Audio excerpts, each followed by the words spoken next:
J'étais à votre place il y a une petite vingtaine d'années puisque j'étais également élève au collège Joseph Hubert. Une ancienne élève pour parler de son métier et de son mandat.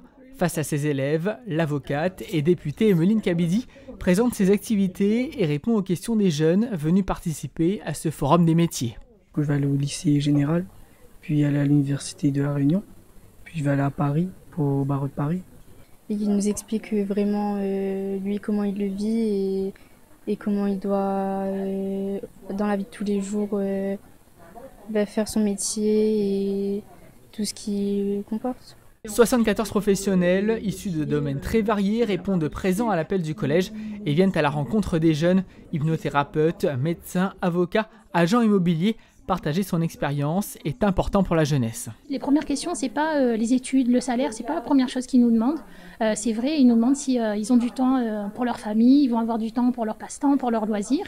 Et je me dis que dans le monde d'aujourd'hui, dans la société aujourd'hui, c'est aussi quelque chose, c'est un luxe et c'est quelque chose d'important, donc ils font bien de le demander. Parmi les intervenants, l'avocate et députée Emeline Kabidi retient l'attention des collégiens.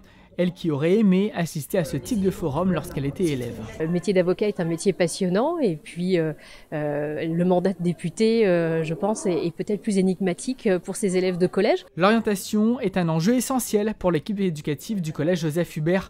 Aujourd'hui, on ne regarde pas que les résultats, mais davantage un ensemble d'éléments qui sont notamment découverts lors de ce forum. Aujourd'hui, on essaye de construire les choses de manière très différente en s'appuyant beaucoup plus sur l'idée de parcours, d'ambition et de projet de l'élève. Donc il est important que les élèves aient choisi un métier, aient choisi une formation, tout cela en se connaissant aussi bien que possible eux-mêmes. À n'en pas douter, après autant de rencontres et d'échanges tout au long de cette matinée, les 440 élèves concernés ont désormais en main toutes les cartes pour s'orienter du mieux que possible.